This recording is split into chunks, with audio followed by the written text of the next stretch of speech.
மணமாடையும் மஞ்சளும் சூடி புது கோலத்தில் நீ வரும் நேரம்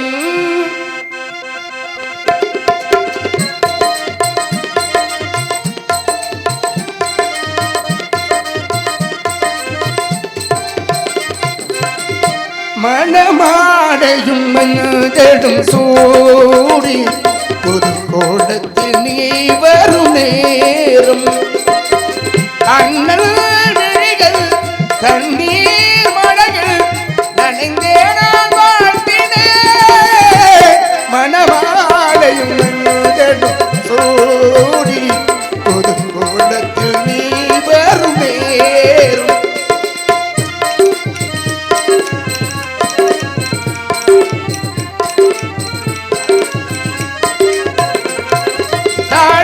கைகளுக்கு தங்கத்தில் செய்த காப்பு வாழைப்பூ கைகளுக்கு வைரத்தில் செய்த காப்பு உன்னன் போட வேண்டும் ஊரெல்லாம் காண வேண்டும் கல்யாண நாளில் இங்கே கச்சேரி வைக்க வேண்டும் சின்னஞ்சிறு கிழியே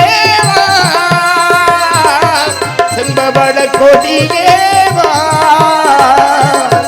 சின்னஞ்சிறு கிழியே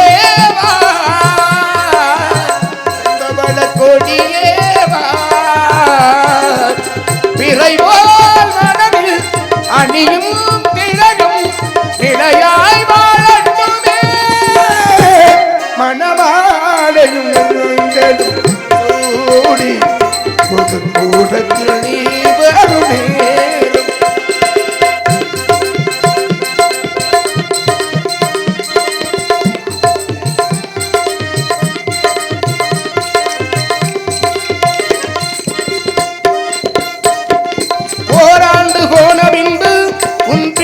ஓடி வந்து தாய் மாமன் தோளில் என்று பொன்னூஞ்சல் ஆடுமன்று ஏதேதோ காட்சி வந்து கண்ணுக்குள்ளாடுதம்மா ஆனந்த மின்னலுன்று நெஞ்சுக்குள்ளாடுதம்மா குங்குமத்து சிமிழேவா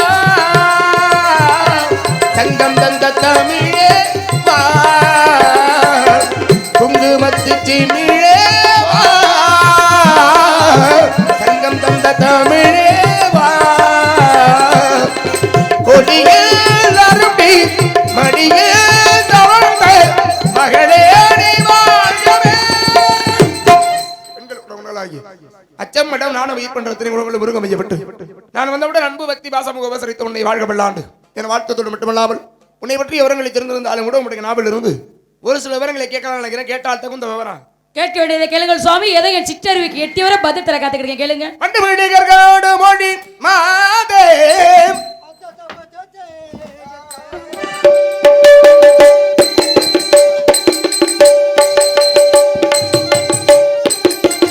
மண்டுபிழிகள் தள்ளு மொழி மாதே வாழ்ந்திருக்கும் நாடது சொல் போதே ஞான நிலைத்தான் உணர்ந்த சுவாமி ஞான நிலைத்தான்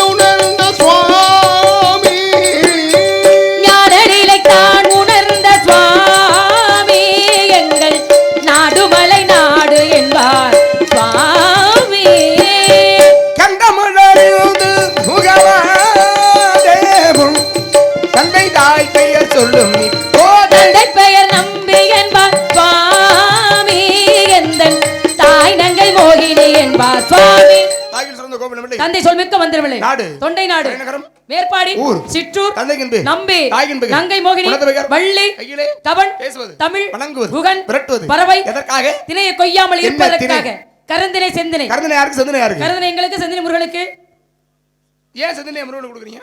அப்பா சொல்லியிருக்காரு கொடுக்க சொல்லி. அப்பா என்ன சொன்னாலும் உடனே அப்படியே கேட்டுறதா? அதனாலதான் தாயிற் சிறந்த கோவிலுமில்லை தந்தை சொல்மிக்க மந்திரமில்லைன்னு சொன்னாங்க. அதனாலதான் அவர் சொன்னார் இவர் சொன்னார் என்று சொல்லாமல் எவர் சொல்லாயினும் சொல்லினுடைய உண்மை என்ன என்பதை அறிவதே அறிவுங்கிறார். அடுத்தவங்க சொல்றதை கேட்கணுங்கிறல பெத்தவங்க சொல்றதை கேட்கறதுல தப்பு இல்ல. அறிவு இருக்கா இல்லையா? அறிவு இருக்கிறதுனாலதான் வள்ளுவர் தாம சொல்றாரு, எப்பொருள் யார் யார் வாய்க்கு எப்பனும் அப்பொருள் மெய்ப்பொருள் காண்பது அறிவுங்க. அவர் சொல்றது தவறுன்னு நான் சொல்லவே இல்லை. எங்க அப்பா சொன்னா நான் கேட்பேன். அவர் சொல்றது நல்ல விஷயமா இருக்கும். ஆமா, அப்பா சொல்றது எல்லாத்தையும் எல்லா இடங்கள்லயும் கேட்டு விட கூடாதுன்னு தான் சொல்றேன். ஐயா, அப்பா எல்லாத்தையும் ஒரு பிள்ளைகிட்ட சொல்லணும்னு சொல்ல மாட்டாரு. யாருங்க? எதை பிள்ளைகிட்ட சொல்லணுமோ அதை மட்டும் தான் சொல்லுவாரு. அப்பா பேச்சை கேட்டதுனால ஒருத்தன் பெருமை அடைஞ்சான் அந்த உலகத்துல. ஆமா, அப்பா இவனுடைய பேச்சை கேட்டதுனால. அப்பாவோட பேச்சை கேட்காததுனாலே ஒருத்தன் பெருமை அடைஞ்சான். கேட்காதவள எப்படி பெருமை அடையும்? அடைஞ்சானே. கேட்டவள பெருமை அடைக்கிறது நியாயம். அந்த உலகத்துல ரெண்டு பேருக்கு முன்னாடி பக்தன்கிற அடைமொழி வரும். ஒன்னு மார்க்கண்டேயர், ஒன்னு பிரகலாதர். பக்த மார்க்கண்டேயன், பக்த பிரகலாதன். இந்த பக்த பிரகலாதன் இருக்காருல்ல, அவர் பிறந்து வாழ்கின்ற சிறு வயதிலிருந்து இருந்து அவங்க அப்பா இரணியாக நமகன்னு சொல்றாரு. ஆனா இவர் சொல்ல மாட்டேங்கிறாரு. சொன்னாரா? சொல்லலையே. இல்ல, ஒரு கதை பேசும்போது கூட புகுந்து பேசுறா அவன் மண்டை அடிச்சு போயிருமா? இல்ல, ஒரு சொல்லும் பொழுது சொல்லலாமே, சும்மா நிக்க வேணாமே. சும்மா நில்லு. ஒருத்தர் வேலை பார்க்கும்போது இன்னொருத்தர் வேலை பார்க்காம சும்மா இருந்தா பாக்குறவங்க சொல்லுவாங்க. என்ன சொல்லுவாங்க? என்ன பாக்குறவங்க வேலை பார்க்கறாரு, இந்த சும்மா அவரோட வேலையை அவரவரை பார்க்க விடணும். புரியுதா இல்லையா? தனித்தனியா வேலை பிரிச்சு கொடுத்திருந்தா அப்படி பார்க்கலாம். நீ பேசும்போது நீ பேசும்போது இடையில உன் பேச்சுக்களை வந்து நான் பூந்து பேசிக்கிட்டே பேசுங்களே, யாரு வேணானா? அப்படி இல்ல, இயல் இசை நாடகம் தானே இது. இங்க பாருங்க, நான் ஒரு வரியில கேள்வி வேணும்னு திருப்பி நீங்க பதில் சொல்லலாம். ஆனா நான் பேசும்போது இடையில நீ பூந்தினா என் பேச்சை கெடுக்கிறதா அர்த்தம். நீங்க அப்படி நினைக்க கூடாது சுவாமி. நான் அப்படிதான் நினைப்பேன். ஏன் இப்படி நினைக்கிறீங்க? நீங்க என்ன நினைக்கிறேன்னா, நீங்க ஒரு வார்த்தை பேசணும், நான் ஒரு வார்த்தை பேசலாம். ஏமா ஏன் பேச்சுக்குள்ள நீ வந்து பேசுற? ஏங்க நீங்களா பேசிக்கிறதா? நான் ஒரு விஷயம் அவ்வளவு நேரம் பேச மாட்டேன். நான் ஒரு விஷயத்தை சொல்றேன்னா அதுக்கு நீங்க நீ இன்னொரு விஷயத்தை சொல்லு. நான் பேசும்போது ஏன் பேச்சுக்குள்ள நீ என்ன பூந்து பேசுற? அப்ப நீங்க ஒரு கதை சொல்லுவீங்க, நான் ஒரு கதை சொல்லுவேன், ஆளுக்கு ஒரு கதை சொல்ல வந்துருவாங்க. அப்படி இல்ல. பின்ன பக்த பிரகலாதன் சொன்னேன். சரி, இரணியாய நமகனோ அப்பா சொல்ல சொன்னாரு. இவர் என்ன சொன்னாரு? நாராயண நமகன் சொன்னாரு. அறிவோம் நமோ நாராயணாய. ஆமா, இந்த உலகிலே நாராயணனை தவிர அப்பா நமக்கு மேலாக ஒரு சக்தி இருக்கிறது. இறைவன் என்பவன் ஒருவன் இருக்கிறான். அவர் தான் நம்ம எல்லாம் இப்படி ஆட்டி வைக்கிறான்னு சொன்னாரு. கேட்டாரா? கேட்கல. கேட்காததுனால அப்பா மறுபடியும் சொல்றாரு, நீ இரணியாய நமகன் தான் சொல்லணும்னு. அப்பா பேச்ச கடைசி வரையும் கேட்கல, நாராயணாய நமகன் தான் சொன்னார். பக்த பிரகலாதன் பேர் வச்சிருக்கா இல்லையா? விஷயம் என்ன? அப்பா சொன்னாரா சரி, கடவுளே இறைவனே சொன்னாலும் சரி, அவர் சொல்வதில் உண்மை இருக்கிறதா அதை செய்வது சரியான ஆராய்ந்து பார்த்து செய்வதுதான் சரி. ஆமாவா இல்லையா? அப்பா சொன்னாரு, சுப்பா சொன்னாருன்னு இதெல்லாம் ஒரு பேச்சு இருந்து வந்துட்டு பைய பள்ளி வயசு போட்டு அவர் இல்ல புரியல. அப்பா சொன்னதாவே என்ன ஏன் செய்யறோம்னு தெரிஞ்சுல செய்யணும். கண்மூடித்தனமா யார் என்ன சொன்னாலும் உடனே செய்யறதா வந்து சேர்ந்திருக்கு பாரு. காலங்கட்ட கேட்டு கரிச்சா காவடி எடுத்து ஆடுமா பாத்திருக்கீங்களா? காலிசு புடிச்ச முழுங்கு சாடு ஒரு கதை. நல்ல மனுஷனுக்கு அழகு என்ன தெரியுமா? நான் பேசும்பொழுது பேசாதேன்னு சொன்னது இந்த வாய் தானே. உமக்கு அறிவு இருந்தா நீ பேசுகிறாயா? முதல்ல நீர் எம்ம பார்த்து அறிவு இருக்கான்னு கேக்குறீரு? சபைக்கு வந்தாச்சுன்னா சபைக்கு வந்தாச்சுன்னா ஆண் பெண்ணுங்கிற பாகுபாடு கிடையாது. மூத்தவர் பெரியவர் பாகுபாடு கிடையாது. சொல்றது கேளுங்க முதல்ல. அப்படி ஒண்ணு அவசியம் இல்ல. இவர் சொல்லிக்கிட்டே இருப்பாரு, நாங்க கேட்டுக்கிட்டே இருக்கணுமா? அதுக்குதான் வந்திருக்கேன். ஏங்க பேசிக்கிட்டே இருக்கறதுக்கு வந்திருக்கேன். நான் என்ன சொல்றேனோ அதை கேட்டுக்கறதா. கத்தாதீங்க. இந்த பாவம் கூட எங்க போகுது தெரியுமா? உன் தலையெழுத்தே அதான். இப்படி கத்துறீங்கல்ல, இந்த பாவம் கூட எங்க தெரியுமா போய் சேரும்? ஞாபகத்துல வச்சுக்கோங்க. என்ன வேலை கதியல அந்த வேலையை நீங்க முதல்ல பாருங்க. என்னமோ பேசும்போது ஊட பேசக்கூடாதுங்கறீங்க. நான் வந்த வேலையை பத்தி நான் சொல்லுவேன். உங்களுக்கு என்ன அவசரம்? நான் வந்த வேலையை எப்ப பார்க்கணும், என்ன வரணும்னு எனக்கு தெரியும். நான் வந்த வேலையை எப்ப சொல்லணும், எப்படி சொல்லணும் எனக்கு தெரியும். நீங்க கேட்ட உடனே சொல்லுங்க. நான் அதுதான் வா வேலைங்கறேன். தேவையில்லைன்றே. அதங்க முறையாதா? சொல்ல முடியாது. மண்டபலி கற்கண்ட மொழி மாதே நீ வாழ்ந்திருக்கும் நாடகம் சொல்வேன். நான் கேள்வி கேட்டா நீ பதில் சொல்ல முடியும். ஐயா சங்கரன் எழுதி வச்சாரு, நீங்க கேட்டியா நான் பதில் பாடல் பாடிட்டேன். ஆமா நியாயம். இனிமே நீங்க கேட்டியனா விருப்பப்பட்டா சொல்லுவேன், இல்லடி சொல்ல மாட்டேன். சொல்ல தெரியலனா எதுக்கு வந்தான்னு திரும்ப கேப்பேன். நீங்க திருப்பி கேட்டா நான் திருப்பி கேப்பேன். நான் கேக்குறதுக்கு பதில் சொல்றதும் வேலை. என்னது? நான் என்ன கேக்குறேன்னா அதுக்கு பதில் சொல்றதும் அப்படி அவசியம் இல்லங்கறேன். அதுதான் இங்க சட்டம். சட்டம் உங்க சட்டத்துக்கு நான் ஆள் இல்ல. ஏன் சட்டத்துக்கு அடிபணிஞ்சு போகாம ரொம்ப வேலை இருக்கறேன். நீங்க ஒரு விஷயம் பேசுறீங்க, நான் ஒரு விஷயம் பேசுறேன். கேட்டு பேசாம இருங்க. என்ன பிரச்சனை உங்களுக்கு? இல்ல என்ன பிரச்சனைன்னு கேக்குறேன். நாரதர் கல்யாணம் ஆகல.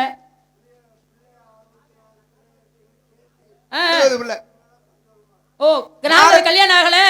நாரதருக்கு கல்யாணம் ஆகல. நாரதருக்கு பிள்ளையும் இல்ல. புள்ள இருக்குன்னு சொல்றாங்களா? எவன் சொல்றேன்? அப்ப சொல்லி இருக்காங்க. உங்களுக்கு சந்தேகம் வந்துருச்சு, வந்து கேட்டுட்டீங்களா நேருக்கு நேரா? அது அந்த விஷயத்தை அத்தோட விட்டுருங்க. நாரதர் பிரம்மச்சாரி தான் கடைசி வரை. அது ஒரு விஷயத்தை நம்ம நல்லா புரிஞ்சுக்கணும். நாரதர் என்பவர் பிரம்மச்சாரி தான். ஏன்னா பிறப்பிலேயே நான் திரோவரத்தை ஏற்க போகிறேன், எனக்கு இல்ல நான் வேணாம் அப்படின்னு பிரம்மன்ட்ட போய் கேட்கிறாரு வரோம். பிரம்மன்ட்ட போய் பிறப்பிலேயே நவ பிரம்மாக்கள் வைக்கப்பட்டார்கள். நாரதருக்கு முன்பாக நாரதரோடு சேர்த்து 10 பேர் தோற்றுவிக்கிறார் பிரம்மா. ஏன்? படைப்பு தொழிலை பெருக்க வேண்டும் என்பதற்காக. அவர் பார்த்தாரு, நாரதர் மட்டும் நான் மட்டுமே வச்சுக்கங்களேன், போய் எமக்கு இல்லறத்துல ஈடுபாடு கிடையாது, நான் துறவரத்தை நாடுகிறேன் அப்பாட்ட போய் கேட்கும் பொழுது பிரம்மன் பார்த்தார், எதை வெறுத்தாயோ அதிலே உழவ கடவையின் சாபம். கொடுத்த சாபத்தின் பொருட்டு நாரதர்ங்கிற பிறவியிலிருந்து உபன் என்ற கந்தர்வனுக்கு உபவர்க்கனாக வேறு ஒரு பிறவி எடுக்கிறேன் நாரதனால. அதனால கவனிச்சுக்கணும், பிறவி வேற ஒரு பிறவி எடுத்து உபவர்க்கனாக பிறந்து சித்ராங்கதனுடைய பிள்ளைகள் 52 பேரை திருமணம் பண்றேன். அப்ப நாரதருக்கு கல்யாணம் ஆகல விஷயத்தை அங்கதான் புரிஞ்சுக்கணும். உபவர்க்கனுக்கு தான் கல்யாணம் ஆச்சு, நாரதர் பிரம்மச்சாரி தான். அங்கே ரம்பையின் மீது மீண்டும் காதல் கொண்டதனால, ஆசை கொண்டதனால, உன்னால் இந்த சபையை கலங்கமுற்றது அப்படின்னு சொல்லி பூலோகத்திலே பிறப்பாயின் சாபம். பூலோகத்திலே கன்னியாகுப்த நாட்டிலே கன்னியாகுப்த நாடு தருமிழன் கலாவதிக்கு பிள்ளையாக அவதாரம் செய்து மீண்டும் நாரதராக பிறவி எடுத்தது. இது விஷயம். இப்ப சரஸ்வதம் ஒரு தடாகம். சரஸ்வதம் என்ற தடாகத்திலே மூழ்கி எழும் பொழுது அழகிய பெண்ணாக மாறி 60 குழந்தைகளை பெற்றெடுத்தாரே தவிர நாரதருக்குன்னு பிள்ளை இல்ல. அவர் ஒரு பிரம்மச்சாரி. புரியுதா? பதில் சொல்றேனா? நாரதருக்கு பிள்ளை கிடையாது. ஆமாவாலியாமா? அவர் சொன்னார் இவர் சொன்னார் என்று கேட்பதை விட சொல்றது எதுவாக இருந்தாலும் தன் உணர்ந்து பேசணும்னு சொல்றீங்களே. நான் ஒன்னு கேக்குறேன். அருணகிரிநாதர் கதை தெரியுமா உங்களுக்கு? நல்லா தெரியும். எப்படி பிறந்தாரு, எப்படி வாழ்ந்தாரு, என்ன காரணத்துக்காக இறக்க போனாருங்கிறது தெரியுமா? ஆமா ஆமா. அண்ணாமலையார் கோபுரத்துல இருந்து கீழே விழுக போனாரா? முக்காமலம் போனதுக்கு அப்புறம் அக்கா திருவண்ணாமலை ஒரு பழமொழி ஒன்று உண்டு, தெரியுமா? அது வழியில போற ஓனான பிடிச்சு எங்க வேணாலும் விட்டுக்க, எனக்கு அது பிரச்சனை இல்ல. அந்த கதையை நீங்களே தேவையில்ல. நீங்க ஒரு கதை சொல்லியிருக்கீங்க, நான் ஒரு கதை சொல்லணும். நீங்க தான் சொன்னீங்க, யாரு சொன்னாலும் அது நல்லதா கெட்டதான்னு பிரிச்சு பார்த்து நடக்கணும்னு. அக்கா நான் ஒரு தேங்கிறது பழமொழி இருக்குது. யாரு இல்லையா பொருந்தும்னு சொல்ல வரேன். பொருந்தும் பொருந்தாதுன்னு யாரு சொன்னா? எதனால அவங்க சொன்னாங்க? அது ஏன்னா நீங்க கதையை சொல்லும்போது நானே அதை கெடுத்த மாதிரி ஆயிரும். இல்ல, அந்த கதைக்குள்ளதான் வந்திருக்கேன், அதனால தவறு இல்ல. வேற கதையில போனாதே ஏன் சாமி இந்த கதையில ஒன்றி வராம வேற கதையில போனீங்க? மோகம் கொண்டு அழைகிறார். ஆமா, பெண் மீது பித்து. பெண் மோகம் கொண்டு அழைகிற ஒருத்தர் கட்டிட பொண்டாட்டி வந்ததுக்கு அப்புறமா ஏமா இல்ல பொண்டாட்டின்னு ஒருத்தி இல்லைன்னா கூட கிடைக்கலையே அலையறது நியாயம். பொண்டாட்டின்னு ஒருத்தி இருக்கையில மன்னர்களோ ஆக இதில் மன்னர்களுக்கெல்லாம் எத்தனை கல்யாணம் பண்ணிருக்காங்க தெரியுமா? அது ஆயிரக்கணக்கில் கூட பண்ணிருக்காங்க. எத்தனையோ பேர் நூற்றுக்கணக்கில் பண்ணிருக்காங்க. பிரச்சனை சரி. அப்ப அங்க மனதில் தான் காரணம். பெண்மோகம் உண்டு அழைகிறார். பெண்மோகம் உண்டு அழைந்த பிறகு ஒரு குறிப்பிட்ட காலகட்டத்தில் தன்னுடைய உடலிலே வியாதி வந்துருச்சு. ஆமா, தொற்று நோய். இப்ப நோய் வந்ததுனால அவரால் எழுந்து கூட நடக்க முடியல. ஆனால் ஆசைக்கு மட்டும் பஞ்சம் இல்லை. பெண்ணோடு கூடனுங்கிற அந்த எண்ணத்திற்கு மட்டும் பஞ்சம் இல்லை. போய் அக்காட்டே கேட்டார் நேரடியாவே, வேற வழியே இல்லை, இங்க யாருமே இல்லை, எனக்கு ஒரு பெண் வேணும்னு கேட்கிறார். பார்த்தால் சகோதரி தன்னுடைய தம்பி இவ்வளவு வருத்தப்படுவதை பார்த்து எங்கெங்கயோ போய் அலைஞ்சாமா, எங்கும் எவரும் இல்லை. இப்படி ஒரு கதை இருக்கு. ஆனால் இப்படியும் கதை இல்லை, இதுக்கு மாற்று கருத்து இருக்குன்னு இன்னொரு கதையும் இருக்கு. ஆனா இங்க என்ன சொல்லப்படுதுன்னா, சகோதரி போய் எல்லா இடங்களும் தேடி பார்த்தால் எங்கும் பெண் கிடைக்கவில்லை. வந்தா நான் ஒரு பேரை சொன்னாலே எந்த பெண்ணும் வரமாட்டேன்னு சொல்லிட்டேன். நானும் பெண் தான், வேற வழி இல்லடா தம்பின்னு சொன்னான் அப்படின்னு. அப்பதான் தன்னுடைய நாம் எவ்வளவு பெரிய தவறு இழைத்து விட்டோம், எப்பேற்பட்ட தீங்கு இந்த பாவ கணக்கை இங்கே கொண்டு வச்சுக்கிறது. தன்னுடைய சகோதரியே வந்து நம்ம முன்னாடி இப்படி கேட்கிற அளவுக்கு நம்ம ஒரு நிலைமை ஏற்படுத்தி வைத்து விட்டோமே அப்படின்னு சொல்லி இதற்கு மேல இந்த உயிரை வைத்துக் கொள்ளக்கூடாது என்று சொல்லி திருவண்ணாமலைக்கு போனாரு. போனவர் கோபுரத்துல ஏறி நின்னாரு. சாகலான்னு போனாரா? ஆமா. போற வழியில ஒருத்தர் வழியில மறிக்கிறாரு. ஒரு வயோதிகர் வந்து வழியில மறிச்சு, எங்கடா வரேன், சாக போறேன். ஏன் சாக போற? இவ்வளவு நாள் நான் வாழ்ந்த வாழ்க்கை ரொம்ப தவறான வாழ்க்கைங்கிறத இப்ப உணர்றேன், அதனால நான் சாக போறேன். சரி, ஒன்றும் தப்பு இல்லை, முருகா முருகான்னு சொல்றா சரியாயிருன்றார். உட்காந்து முருகா முருகான்னு சொல்லி பார்த்தாரு. அவருக்கு சொல்ல முடியல, சொல்வதற்கு மனம் வரவில்லை. நாவிலிருந்து முருகா என்ற நாமமும் வரல. இதுக்கு மேலேயும் உயிரை வச்சுக்கலாமான்னு சொல்லி இப்பத்தான் போறார் திருவண்ணாமலை. கோபுரத்தின் மேல ஏறி மேல இருந்து கீழே குதிச்சாரா? குதிச்சாரு. செத்தாரா? சாகலையே. ஏன்? சாகணும்னு போன விழுகையில சாகாம முருகன் தாங்கி பிடிச்சிட்டாரு. திருவண்ணாமலையில இருக்கிற அண்ணாமலையாரும் இல்ல, உண்ணாமலையம்மனும் இல்ல, முருகப்பெருமான் பிடிச்சிட்டாரு. ஆனா முருகப்பெருமான் தாங்கி பிடிச்சாரே, பிடிச்சதுக்கு அப்புறம் அருணகிரிநாதர் கிட்ட என்ன சொன்னாரு? நாவிலே ஓம் அப்படிங்கிற மந்திரத்தை எழுதினாரு. பேச பற்றி பாடுன்னு சொன்னாரு. ஆமா. அதுக்கு இங்க இருங்க, பிடிச்சதுக்கு அப்புறம் அப்படியே இருன்னு சொல்லிட்டு போனாரு. இல்ல, பாட சொன்னார். பாட சொன்னதுக்கு அப்புறம் நீங்க சொல்றது நியாயம் இல்ல. பாடுனதுக்கு அப்புறம் தான் சும்மா இருந்தார். இது எப்படி சுவாமி நியாயமாகும்? இல்ல, அதுக்கப்புறம் தான் 12 ஆண்டுகள் பேசாமலே இருந்தார் அங்கேயே. அதத்தான் நான் சொல்ல வந்தேன். அது எப்படி தெய்வமாவே இருந்தாலும் பெத்தவங்களாவே இருந்தாலும் பேசாம இருன்னு அவர் சொன்ன அருணகிரிநாதர் பேசாம இருந்தார்ல. இல்ல இல்ல, இந்த உலகத்துக்கே தெய்வம் ஒரு ஆமா. தகப்பன் போன்றவர் அவர் முருகப்பெருமான். பேசாம இருந்து சொல்லும்போது அவரு கேட்கும்போது எங்க அப்பா காவலுக்கு போன்னு சொல்லி நான் ஏன் போக கூடாது? அதுவும் இதுவும் ஒண்ணு இல்ல. என்ன அது இது ஒண்ணு இல்ல, அவர் இறைவன்மா. இறைவனாகவே சாமி, இறைவன் மனிதனுக்குள்ள இருக்கிற மனிதன் சொல்லியிருக்காங்க. முதல்ல போய் சொல்றாரு, சொன்ன உடனே பாடினாரு. நான் என்னையா பாடுவேன், எனக்கு என்னையா தெரியாது. நீ பாடுறா, முத்து முத்தா பாடினாரு. முத்து முத்தா பாட சொன்ன உடனே பாடினாரு. என்ன தெரியுமா? முத்தை தருபத்தி திருநகையத்தி கிளை சக்தி சரவண முத்தி குருவித்து குருவரை என போதும் முக்கட்பரவர்க்கு சுருதிக்கு முற்பட்டது கற்பை திருவர் 30 முவர்க்கற்றவரது வடிவேனு 10 தலை தத்தை கணைதொடு கிரிமத்தை பொருதொரு வட்டப்பகல் வட்டத்தை இருகிறவாக பக்கற்கிறதத்தை கடவிய வச்சை புயலுக்கு சகுபரவற்றொடரற்றி தருவது ஒரு நாடு தித்தித்தை ஒத்த பரிபுர நிறுத்தப்பத வைத்து பயிர் விதி கொட்க நடிக்க கழுகுடுகிறதாடு திக்கு பரி எட்ட பயிர் குத்து சித்திரப்பவரி கித்திரகளை போது கொத்துப்பற கொட்ட கிளமிசை உத்திப்பதை முக்கப்படிக்கிற போது குகை கொட்புற்ற நட்பற்ற உணரை வெட்டிப்பள்ளி இட்டுக்குலகரை உத்துப்பட உத்தப்பட வருவாளே பாடிட்டு பேசாம உட்காண்டாருமா. வாயே திறக்கல. ஏன் பேசாம உட்கார்ந்து தெரியுமா? ஏன்னா அவர் அத்தனை நாட்கள் வாழ்ந்த வாழ்க்கை சரியானது அல்ல. அமைதியா இருந்தாரு. மனதிலே அந்த மௌனமா இருந்து தியானம் பண்றது இருக்குல்ல இருக்கு, அது மனதை மிக பலமாக்கும், ரொம்ப பலமாக்கும். சரி, அமைதியாக இருந்தோம்னா. அவர் சொன்னாருன்னா அவர் இறைவன் வந்து சொன்னதுனால இருந்தார். ஏங்க பெத்தெடுத்தவங்க எங்களுக்கு தெய்வத்துக்கு சம்பந்தானங்க, இதுல என்னங்க தவறு இருக்கு? அவர் தெய்வம் இந்த வாய் சும்மா இருன்னாரு. இருங்க, எவரு சொன்னாலும் சரி, அது ஆண்டவனா இருந்தாலும் சரி அப்பனா இருந்தாலும் சரி, சொன்னதை நீங்க தான் பாகுபாடு இருந்து பாக்கணும்னு சொன்னீங்க. அப்ப ஆண்டவன் சொன்னா வேற, அப்பன் சொன்னா வேற. கண்ணுக்கு கண்ணுக்கு தெரிந்த தெய்வம் யார் இந்த உலகத்துல? பிள்ளைகளுக்கு. அப்ப எங்க அப்பா எனக்கு தெய்வம் தானே, அதை தெரிஞ்சுக்கணும்ன்ற ஒண்ணு தவறு இல்லையே. நான் சொல்றது புரியுதா? அதை தெரிந்து கொள்வது அறிவுங்கிறேன். தெரிந்து கொள்வது அப்பா ஏன் சொல்றாரு, அப்பா சொன்னாருன்னு கண்மூடித்தனமா நம்பாம அவர் ஏன் சொன்னாரு, ஏன் சொல்றாருங்கறத உணரணும்ங்கறேன். தெரிஞ்சதுனால தான் அவர் சொன்னதை கேட்டு காவலுக்கு வந்திருக்கேன். அதான் என்னன்னு கேட்டல முதல்லயே முருகப்பெருமானுக்காக சொல்லி இருக்காரு. எப்ப சொன்னேன்? என்கிட்ட சொன்னியா கேட்டதுக்கு? இல்ல அப்பா சொன்னாரு. அப்பா சொன்னதுனால வந்து சொன்னா என்ன தவறு கேக்குறீங்க? அப்பா சொன்னாரு வந்தேன் ஜாமீனா, இதுல என்ன? அப்பா சொன்னதெல்லாம் சரின்னு எடுத்துக்க கூடாது, அறியணும்ன்றேன். உங்க அப்பா அதுக்காக சாபம் கொடுத்தாரு, உங்க அண்ணன் உங்களுக்கு சாபம் கொடுத்தாங்க, எங்க குடும்பத்தை கலச்சு விடாதீங்க நீங்க. இல்ல நான் கலச்சற விடலமா. உங்க அப்பா எதற்கு அனுப்பி விட்டாரு? திணைக்கு காவலுக்கு. திணைக்கு காவலுக்கு இப்ப என்ன பண்ணிட்டு இருக்கீங்க? பறவை விரட்டிட்டு இருக்கோம். பறவையை விரட்டுறீங்க? ஆமா சுவாமி. விரட்டுறது என்பது பாவம் தானே? பாவத்தை செய்யலையே, புண்ணியத்தை சேர்த்துக்கிட்டு இருக்கோம். எது புண்ணியம்? பறவை விரட்டுறது புண்ணியம். எது புண்ணியங்கற? தெய்வத்துக்காக பறவை விரட்டுறது புண்ணியம் தானே? அப்படி இல்ல. ஏன் இல்ல? பசியால் வாடும் ஒருவருக்கு உணவு கொடுப்பது தான் புண்ணியம். பசியோடு வருகின்ற ஜீவன்களை விரட்டி அடிப்பது என்பது புண்ணியம் இல்ல, அது பாவம். பசியா வர்றவங்களுக்கு உணவு கொடுக்கணும்ங்கிறது நியாயம் தான். அதுக்காண்டி பானையோட தூக்கிட்டு போக சொல்ல முடியாது. பானையோட தூக்கிட்டு போக சொல்ல. அதுபோல இறைவனுக்காக கொஞ்சம் விதைச்சிருக்கோம், அவருக்காக பக்தி காவல் வந்திருக்கோம். அதனால வெள்ள மேல ஓட்டி பறவை விட முடியாது. நீங்க வீட்டுக்கு விதைச்சு வச்சிருந்தீங்கன்னா அதை ஏமா பறவையிலிருந்து பறவைகிட்ட இருந்து உன்னை விடாமல் தடுக்கிற அப்படின்னு சொல்லி நான் கேட்டிருப்பேன். எங்க நேர்த்தி கடவுள் உங்களுக்கு புரியுதா? நான் என்ன சொல்றேன்னு கேளுமா. நீ வீட்டுக்குன்னு வச்சிருந்தீங்கன்னா பிரச்சனை இல்லை, நீ வச்சிருக்கிறது தெய்வத்துக்கு. தெய்வத்துக்குன்னு வச்சிருக்கும் பொழுது அதை பறவை உண்பதில் ஒன்றும் பெரிய தவறு இல்லையேங்கிற. புரியுதா? தெய்வத்துக்காக வச்சிருக்கிறது மிருகங்களோ பறவைகளோ சாப்பிடலாம், அது பாவம் இல்லைன்னு நீங்க சொல்றீங்க. ஆமா, புண்ணியம் சேரும்னு சொல்றீங்க. ஏன் கையால கொடுக்கணும்னு எங்க அப்பா ஒரு வேண்டுதல் வச்சிருக்காரு. அப்ப நான் கொடுக்க வேண்டியதை இறைவனுக்கு கொடுக்கலன்னா அது ஒரு கடனா போயிரும்ல. யாருமா நீ செய்யறது பாவம். இங்க இருங்க, இப்படி சொல்லாதீங்க. இந்த பாவத்தை செய்ய நான் பாவமே செய்யலையே. பாவம் தான் செய்றேன். யாரை பார்த்து என்ன வார்த்தை சொல்றீங்க? உன்னைய பார்த்து சொல்றேன், வேற யாரை பார்த்து சொல்றீங்க? இதுதான் என் வேலை சுவாமி. அப்படி இருக்கும்போது ஏன் பாவம்னு சொல்றீங்க? ஏமா இறைவனுக்கு கொடுப்பு, ஏழையின் சிரிப்பில் இறைவனை காணலாம் இருக்காரு. யா கடைக்கோடியில் இருக்கக்கூடிய ஒருவனுக்கு கொடுப்பது அது இறைவனை போய் சேருங்கிறது நம்பிக்கை இல்லாத ஒருத்தருக்கு. போய் ஆலயத்துல திருவிழா வச்சு அன்னதானம் போடுறோம். விழா என்னமோ சாமிக்கு தான், அன்னதானம் ஏன் போடுறோம்? எல்லாரும் பசியார சாப்பிட்டு போனதுக்காக. பசியால் அவருடைய வயிறு வாழாமல் வயிறு வாழ்த்துச்சுன்னா அது இறைவனை போய் சேரும். ஒருவேளை இந்த கோயிலுக்கு போனோம், இங்க சாப்பாடு கிடைக்கல, ராத்திரி எல்லாம் பட்னியா கிடந்தமையான்னு 4 பேர் பேசுனா அந்த ஊருக்கே பாவம். இதானே சொல்றீங்க? அதே போல பறவைகள் இங்க வந்துட்டு அப்படியெல்லாம் வருத்தப்படல. இங்க கிடைக்கலன்னா அடுத்த இடத்துல போய் சாப்பிட்டுட்டு போயிடும். அதனால பாவம் என்னை சேராது.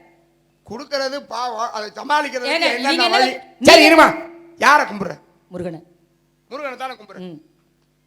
முருகனுடைய அவதாரம் நோக்கம் என்ன? முருகன் எதற்காக அவதாரம் பண்றாரு? சூரபதுமனை அழிப்பதற்காக.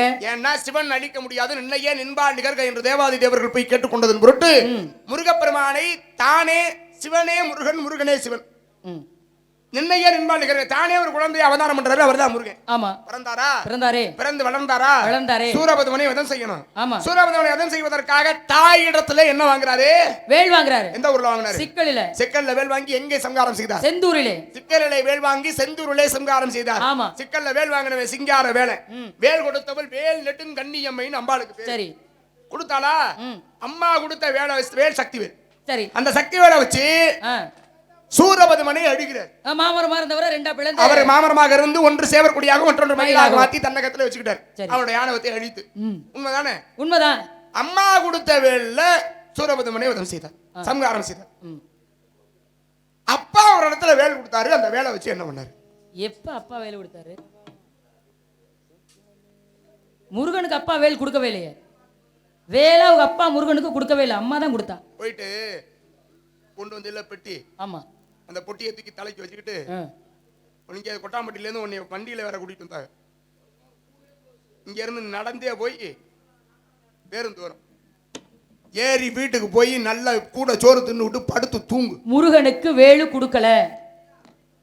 எல்லாருக்கும் தெரியுது இல்ல, முருகனுக்கு தான் வேல் கொடுத்தாரு. சக்தி வேல் கொடுத்தா, சிக்கலில கொடுத்தா, செந்தூரில வதம் பண்ணாருன்னு சொல்றோம்ல, இது எல்லாருக்குமே தெரிஞ்ச விஷயம் தானே. அதே போல முருகனுக்கு சிவன் வேல் கொடுத்திருந்தா எல்லாருக்கும் தெரிஞ்சிருக்கும்ல. நீங்களா ஒரு கதையை சொல்லுவீங்க, அதை கேட்டுக்கிட்டு பதில் சொல்லலைன்னா எல்லாருக்கும் தெரியாத ஒரு விஷயத்தை தெரியப்படுத்துறது நம்ம வேலை. ஆனா நீங்க ஒரு வித்தியாசமான ஆளாத்தே இருப்பீங்க போல இருக்கு. எல்லாருக்கும் தெரிஞ்ச விஷயமா சொல்றது நியாயம், அதனால தெரியாத விஷயத்தை நீங்க தேடி அப்பதானமா நீ அசிங்கப்பட்டு நிப்ப எனக்கு பேர் கிடைக்கும். அப்படி மட்டும் நீங்க நினைக்காதீங்க. மேடையில நாரதர் கேட்ட கேள்விக்கு வள்ளிக்கு பதில் தெரியல அப்படின்னு நீ நாளைக்கு காலையில நீங்க ஒரு பெரிய மனுஷன் வேஷத்தை நாளைக்கு காலையில பேசுனாங்க. கட்டைய கையில புடிச்சுக்கிட்டு வீணை இப்படி இடுப்புல கட்டிக்கிட்டு ஒரு பொம்பளை பிள்ளைய அசிங்கப்படுத்தணும்னு நினைக்கிறீங்க பாருங்க, எவ்வளவு உயர்ந்த. நான் அசிங்கப்படுத்தணும்னு நினைச்சிருக்க மாட்டேன், ஆனா உன் வாய் சவுடால நீ பேசுற திமிருக்கு உன்னை அசிங்கப்படுத்தி. நான் எப்பங்க திமிரா பேசுறேன்? என்னைக்காவது ஒரு நாள் திமிரா பேசிருக்கேனா? அறிவு இருக்கா? மண்டகரமா பேசிருக்கேனா? என்னைக்கா பேசிருக்கேன் நானு? அண்ணே அந்த அதுக்கு மண்டகரன்றாரு, திமிருன்றாரு, ஒரு பொம்பளை பிள்ளை பொறுமையா பேசுறேன். பொறுமையா பேசும்போது இவருக்கு என்ன பிரச்சனை? இல்ல நான் கேக்குறேன், நான் பேசும்போது பின்னாடி கொஞ்சம் குறைங்க. உனக்கு எவ்வளவு தின்னக்கா இருந்துச்சுன்னா குறைக்க சொல்றீங்க. எதுக்குப்பா? இல்லன்னா எடுத்து வச்சு விடுங்க. இவருக்கு வேணா எடுத்து வச்சுக்க, வாயை பிடிச்சிருக்கட்டும். உனக்கு எவ்வளவு தின்னக்கா இருந்துச்சுன்னா அறிவு இருக்கான்னு என்னைய பார்த்து கேட்க. நீங்க மட்டும் எங்களை கேட்கல, உன்னைய கேட்கலாம். கேள், தப்பு இல்ல. ஏன் கேட்கல? என்ன மட்டும் எப்படி கேட்கலாங்கறீங்க நீங்க? சின்ன பிள்ளைமா, சின்ன பிள்ளையா?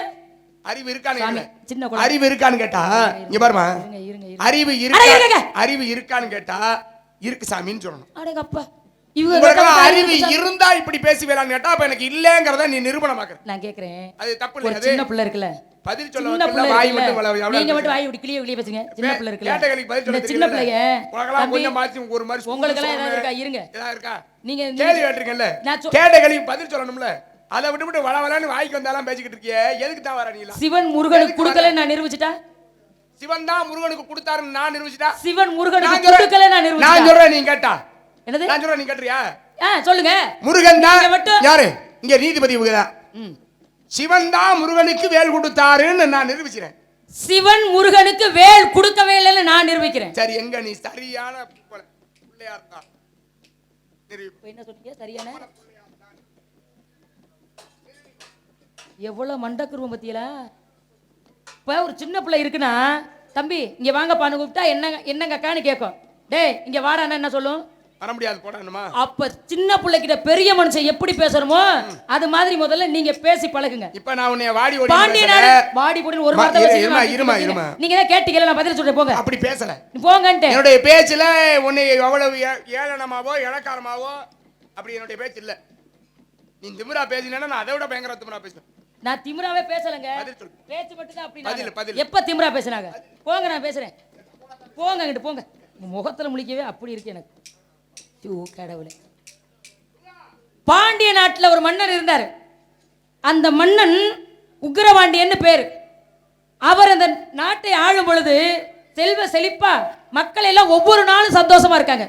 இப்ப இங்க வருஷத்துல ஒரு நாள் திருவிழா வைக்கிறோம், அங்கே ஒவ்வொரு நாளும் திருவிழா.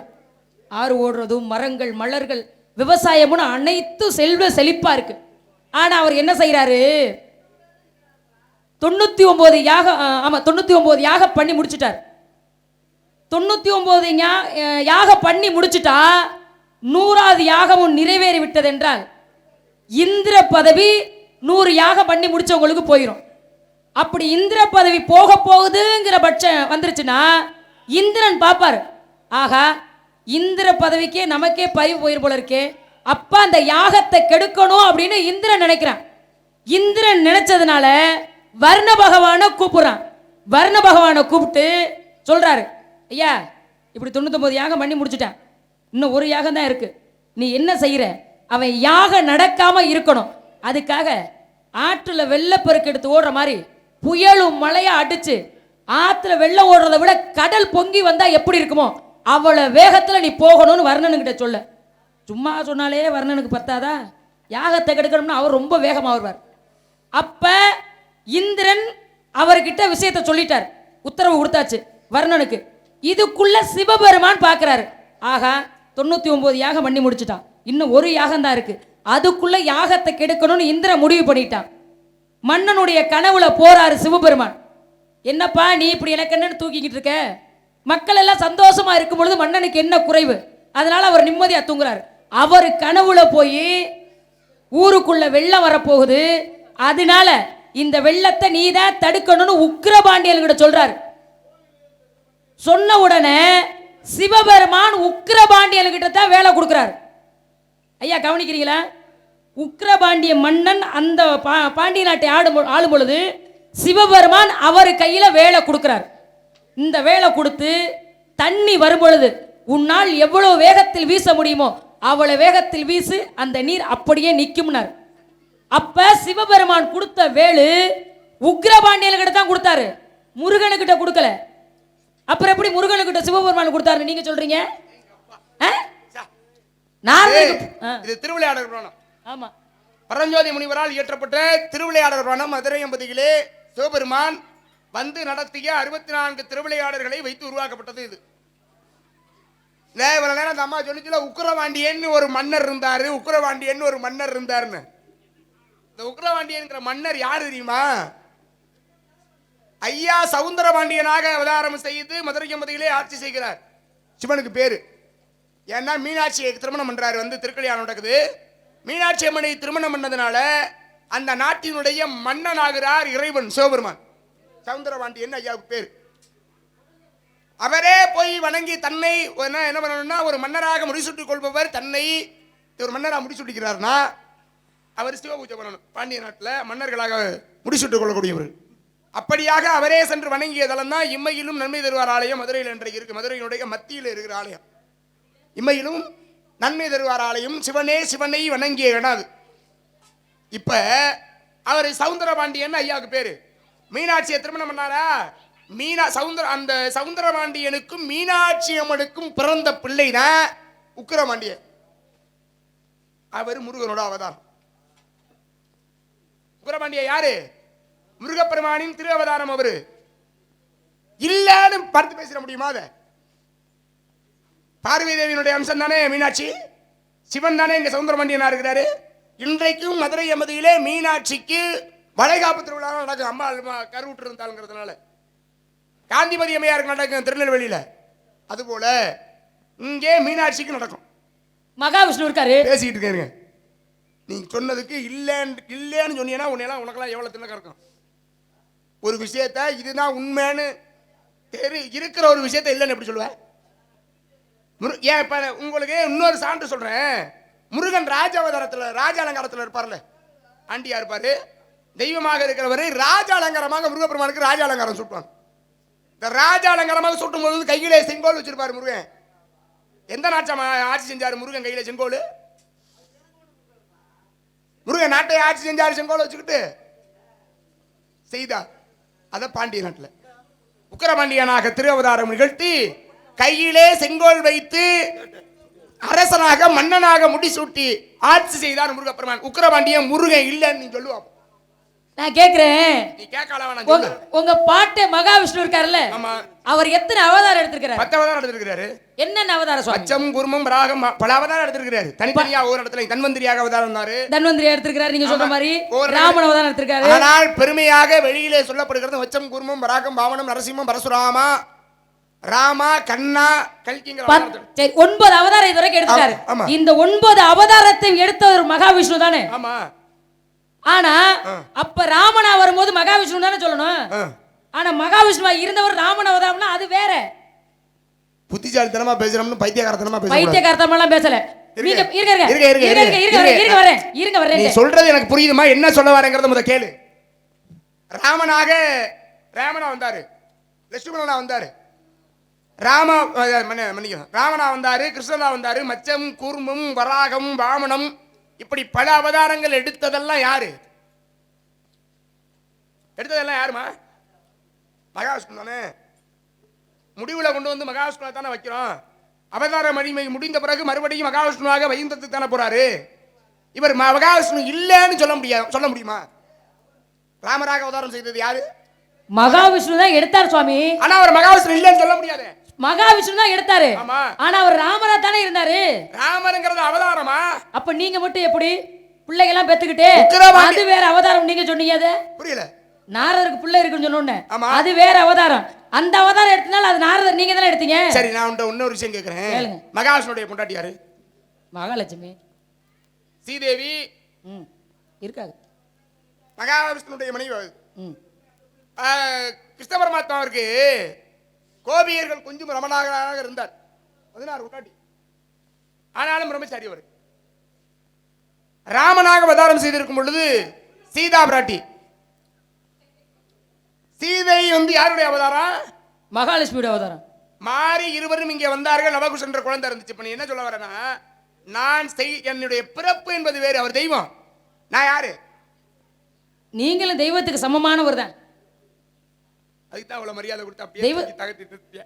என்ன சுவாமி மரியாதை குறைவா பேசிட்டோம்? தெய்வம் செய்வது அவதாரம். எத்தனை அவதாரம் வேணாலும் இறைவன் நடத்தலாம் பூவுலகிலே. ஆனால் அது கடவுள் தான் கடைசி வரையும். பிறப்பும் பிறப்பும் இல்லான்ற பெருமை. அப்ப நீங்க தெய்வம் உள்ள மனிதரும் இல்ல. அங்கிட்டும் இல்ல இங்கிட்டும் இல்ல. மனிதரும் இல்ல தெய்வம் இல்ல. தெய்வ நிலைக்கு உயர்த்தப்பட்டதனால தான் தேவரிசிங்கிற பட்டம் எனக்கு. புரியுதுங்களா?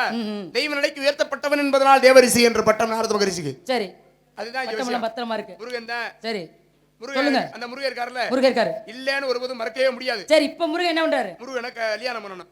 யார கல்யாணம் பண்ணணும்? முருகனுக்கு என்னவா? வேணாம் சாமி, பாவம் அவர் வாட்டு போறாரு. 4 மணிக்கு மேல ஆச்சு நினைக்கிறாரு. அதனால அவர் உள்ள கத்திக்கிட்டு இருக்காரு. அதனால உன்னை கடந்து போற மாதிரி இருக்கு. சரி சொல்லுங்க. முருகனை கட்டிக்க விருப்பம் இல்ல. ஏன் விருப்பம் இல்ல? நீங்க இடத்த காலி பண்ணலாம். இப்படித்தான் பேசக்கூடாது. எனக்கு அப்படியே அது என்ன எப்போ பேசக்கூடாது?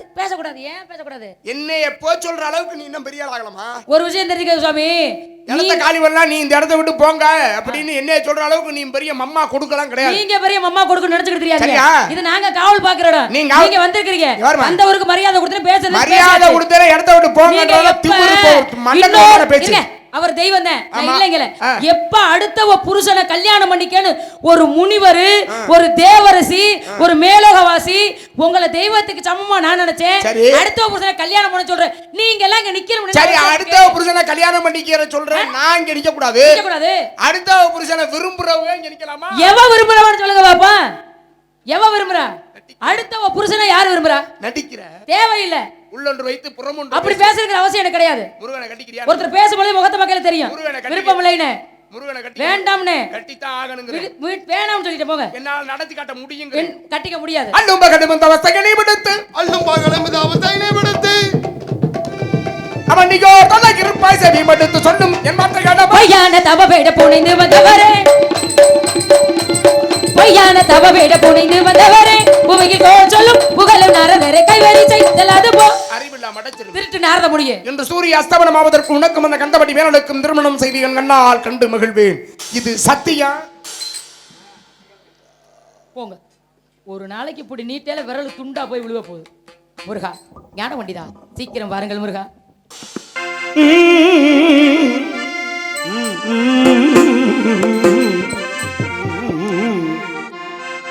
சம்போ மகாதேவா தேவா தேவா தேவா தேவா தேவா தேவா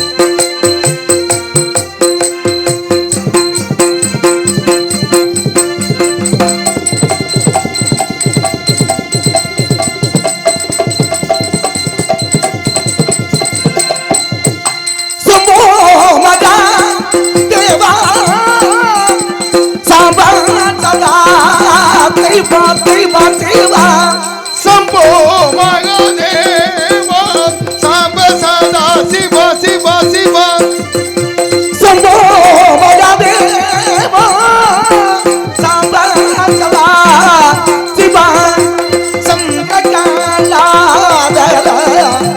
சகலமு ஜெய தேவா சந்திரகலா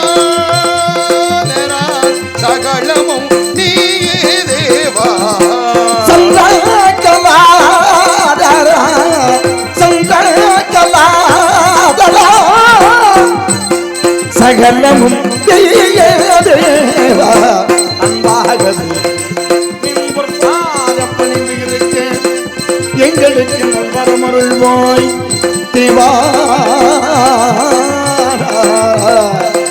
தேவா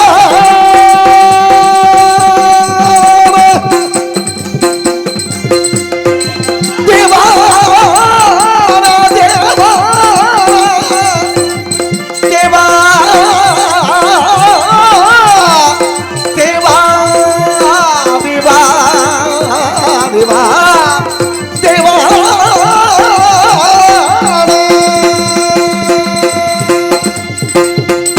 சம்போ மகாதேவா சம்போ மகாதேவா சம்போ மகாதேவா சிவசிவி சம்காரோடு சொல்லக்கூடிய முத்துருளுக்கு முதல்வராக விளங்கும் கைலாசநாதனின் நெற்றிக்கண்களில் தீப்பர்கள் பிறந்தன.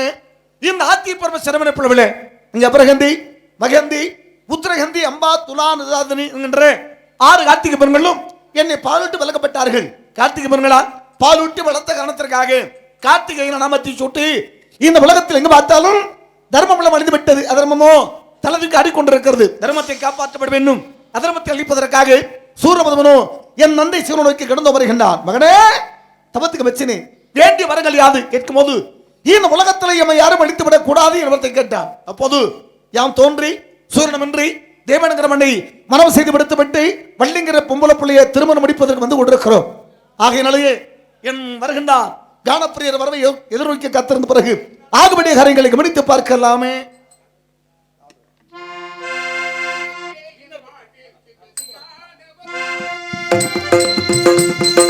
நீயே என் வாழ்வுக்கு கதியான மொழி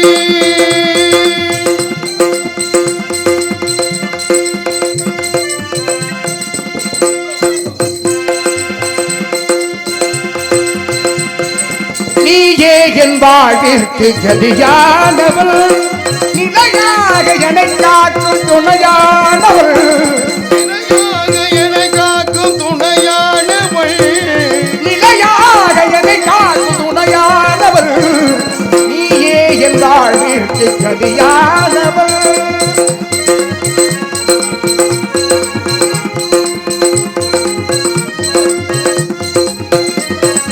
தாயாகி எனையாளும் தமிழ் தெய்வமே, தாயாகி எனையாளும் தமிழ் தெய்வமே, தாயாகி எனையாளும் தமிழ் தெய்வமே, தன்னமுதாயினிக்கும் தனி தெய்வமே, தன்னமுதாயினிக்கும் தனி தெய்வமே, நீயே என் வாழ்விற்கு கதியானவள்.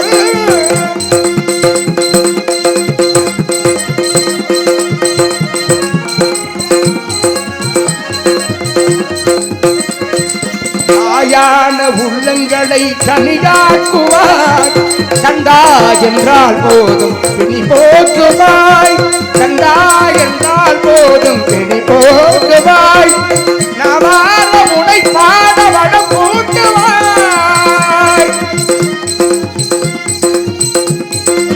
பாயார முனை பாட வளம் கூட்டுவாய், வாழ்த்து துதி போட்டு வழிகாட்டுவாய், வாழ்த்து துதி போட்டு வழிகாட்டுவாய் முருகா.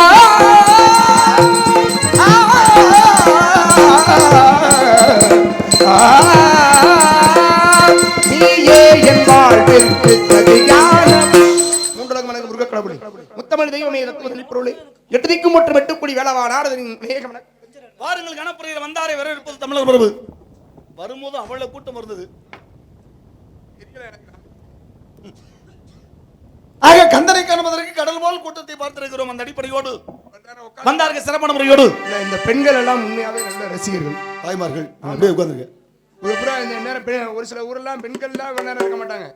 ஆனா இங்க ஆண்களை விட பெண்களுடைய கூட அதிகமா இருக்கு. வள்ளி திருமண நாடகத்துல வள்ளிக்கு முருகப்பெருமானுக்கு திருமணம் செய்யும் போது அதை பார்க்கிறதுங்கிறது மிக பெரும் பேரு. அர்ச்சனை போட்டாத்தான் அதோட சிறப்பு. அப்பதான் எல்லாருக்கும் சிறப்பு கிடைக்கும்.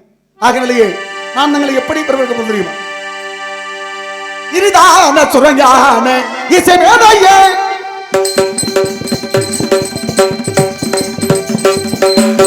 இனிதான சுரஞான இசைமேதையே எனதல்ப துயமான தமையோயே எனதல்ப துயமான தமையோயே எனதல்ப துயமான தமையோயே இனிதான சுரஞான இசைமேதையே நாரதரே நாரதரே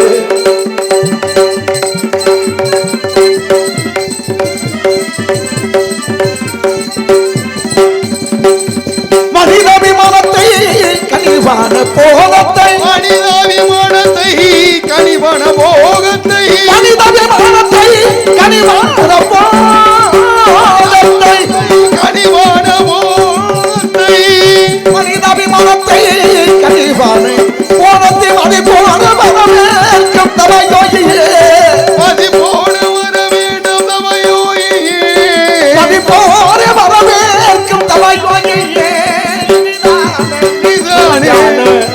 இசை மேதையே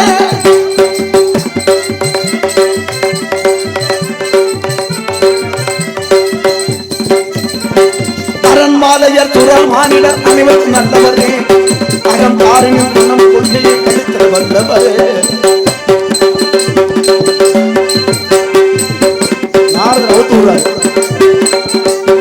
அரண்மாலையர் துறல் மானிடர் அனைவரும் நல்லவரே அகம் காரினின் குணம் கொள்கையை கழித்த வல்லவரே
உரைக்க நிகழ்த்தும் எடுத்து கணத்தில் உரைக்க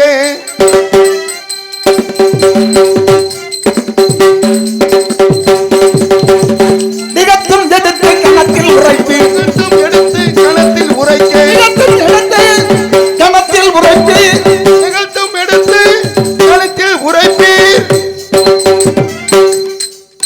நிகழ்த்தும் எடுத்து கணத்தில் உரைப்பு நிகழ்த்தும் எடுத்து கணத்தில் நிகழ்த்தும் எடுத்து கணத்தில் உரைக்க நிகழ்த்தும் எடுத்து கணத்தில் உரைப்பீர் நிகழ்த்தும் எடுத்து கணத்தில் உரைப்பீர் நிகழ்த்தும் எடுத்து கணத்தில் உரைப்பீர்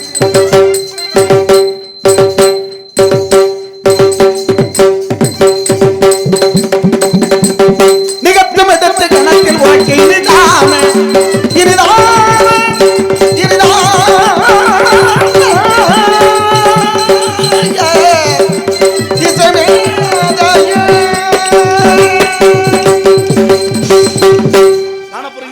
முருகா வந்த நோக்கம் யாதோ கந்தபெருமானுக்கென்று கனி கண்டு வந்திருக்கிறேன். கணிக சிறப்பை கூறுங்கள். இருக்கிறது முருகா, கூறுகிறேன் கேளுங்கள். கூறுங்கள் கேட்போம்.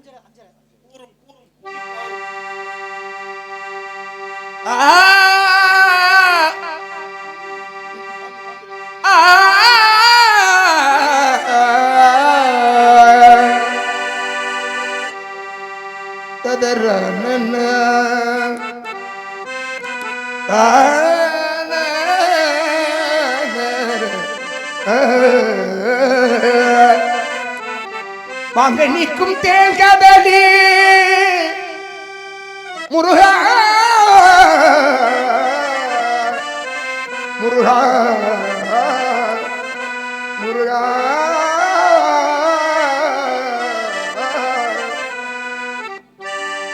பங்கனிக்கும் மேலினிக்கும் முருகா பங்கனிக்கும் மேலினிக்கும் ஒரு பூங்கனியை கண்டு மனம் பொறித்தே முருகா நான் கனிந்தேன்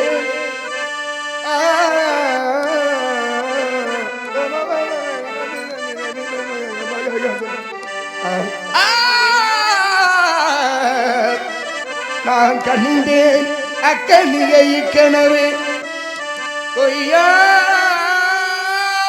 கொய்தனைத்துக் கொள்வே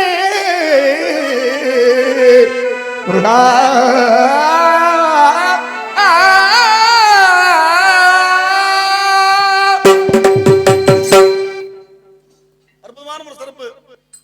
அந்த கனி விஷயத்தை கேட்பதற்காக சாக்கியமன்ன முண்டையே சங்கமென முனியே சாக்கியமன்ன முண்டையே மார்க்கத்தில் கண்ட கனி நமக்கே முத்த கண்ட கனிகளுக்கு உண்டு மார்க்கத்தில் கண்ட கனி நமக்கே முத்த கண்ட கனிகளுக்கு உண்டு சாக்கியமன்ன முண்டையே முண்டையே முண்டையே ஒரு தேங்கனியே சுவை தரும் தேர் கனியை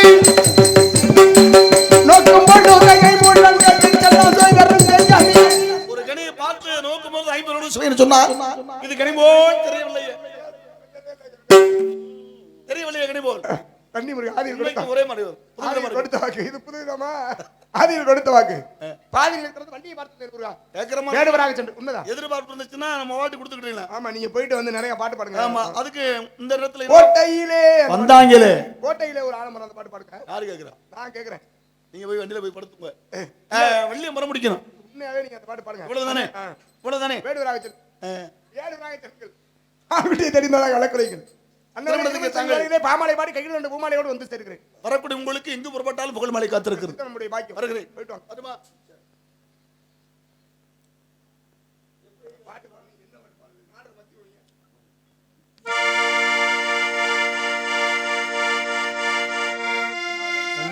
சுமந்து சுமந்து அல்லும் பகலும் நினைந்து இன்பம் சுமக்க வைத்த மாமா என்ன தவிக்க விடலாமா என்ன தவிக்க விடலாமா சுமந்து சுமந்து அள்ளும் பகலும் நினைந்து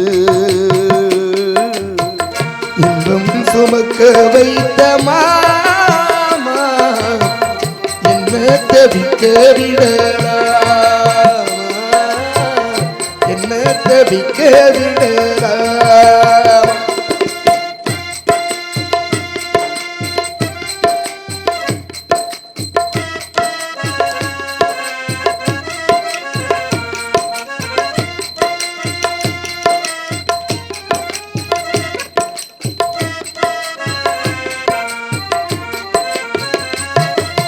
வான்மழையில் தான் நனைந்தார் பாலிடவும் கரைந்திடுமா தீயினிலே நீ இருந்தால் நிலமொழிதான் சுகம் தருமா மரக்கிளையில் ஒரு குருவி கூடு கட்டி வாழ்ந்ததே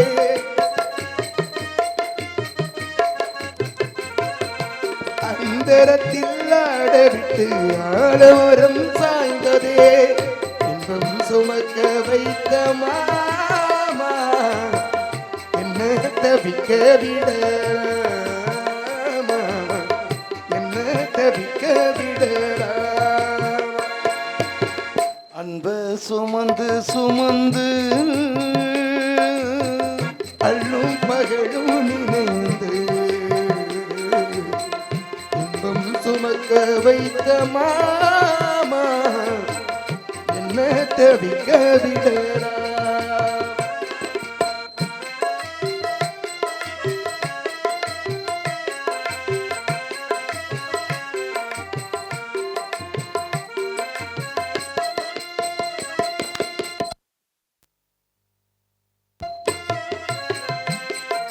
பனியாக உருகி நதியாக மாறி அடை வீசி விளையாடி இருந்தே தனியாக இருந்தும் புனினைவோடு நாடும் உயிர் காதல் உறவாட கடந்தேன் இது என் வாழ்வில் நீ போட்ட கோலம்.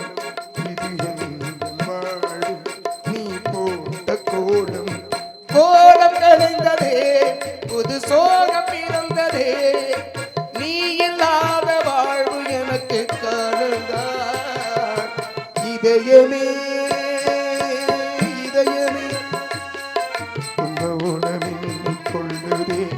இதயமே இதயமே உன்னிரகம் என்னை மாற்றுதே.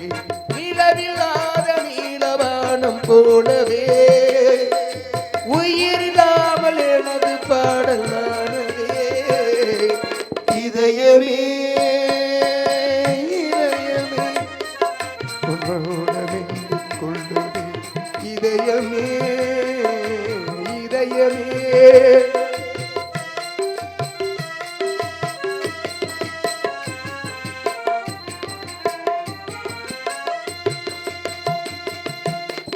மானொன்று துள்ளி தான் வாழ்ந்த வீடு ஆண் சிங்கம் ஒன்று அரசாண்ட காடு. அம்மாடி அதுதான் பொல்லாதது ஆனாலும் வாங்கே அன்பானது.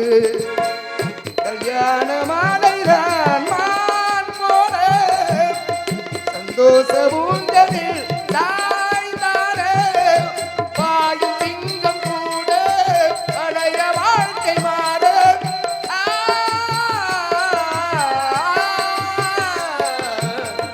மன்ன நிலவே வைகை நதியே சொல்லிவிடவா எந்தன் கதையே. ஏட்டில் இல்லாதது என் கதைதான் யாரும் சொல்லாதது என் நிலைதான்.